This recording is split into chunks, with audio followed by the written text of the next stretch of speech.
Thanks for joining us for another episode of Above the Hook. Today I'm going to be showing you one of my favorite knots to merge braided line to a monofilament or fluorocarbon leader.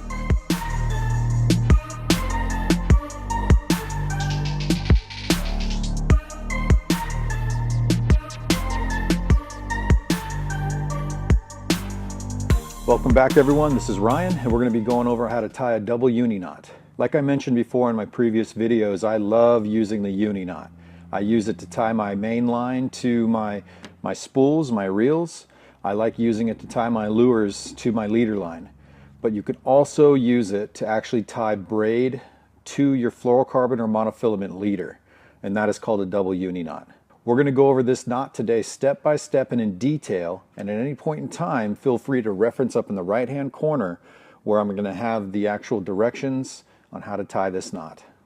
For teaching purposes, I'm going to be using thicker line as always, so you guys can get a better view of it.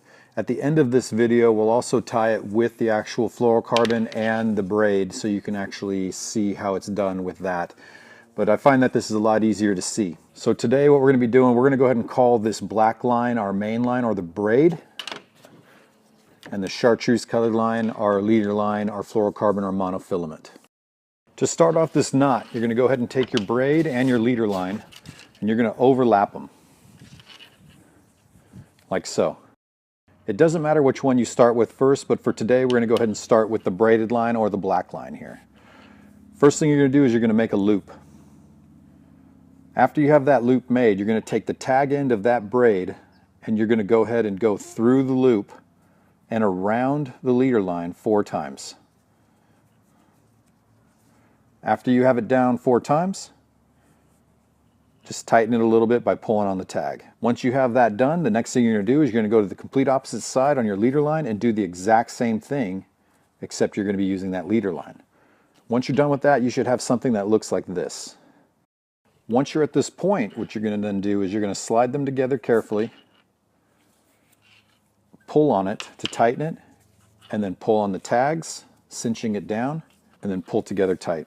Take your clippers and snip off the tags of each the braid and the leader. I like using the double uni knot because it's strong, it has never failed me, and it's quick and easy to tie. Okay, so now we're going to tie braid to monofilament. Okay, so again, you're going to want to cross the lines, overlap them. I'm going to start off with the braid first. Make a loop through 4 times. You're going to go ahead and pull it tight. Do the exact same thing on the other side with the monofilament. You're going to pull it to where it gets a little tight. So what you end up with is this here, 2 knots on either side. What you're going to end up doing is pulling the 2 main lines of the monofilament and the braid until they join together, and they're going to cinch down tight. You're going to pull onto the tag.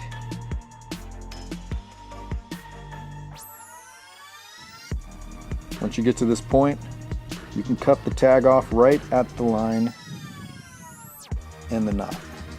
What I would like to demonstrate next is the strength of the double uni knot merging braided line and monofilament together. This is a 25-pound weight suspended from a tree only using uni knots. I used a uni knot to tie the weight, I used a uni knot to tie it to the tree, and of course the double uni knot to merge the braid and the monofilament together. And it is easily holding 25 pounds of dead weight off the ground. Well, there you have it, step-by-step directions on how to tie a double uni knot for your leader line. Thanks for taking the time to watch this episode of Above the Hook and learning how to tie a double uni knot. It's one of my favorite knots to use when I'm out on the water. If you learned something from this video today, make sure you subscribe to our channel for future content, and also leave your comments and hit that like button. Stay tuned for future episodes where we go visit the Fred Hall Show down in Long Beach, and then we take a trip down south for La Jolla, California for yellowtail and white sea bass. We'll see you next time on the next episode.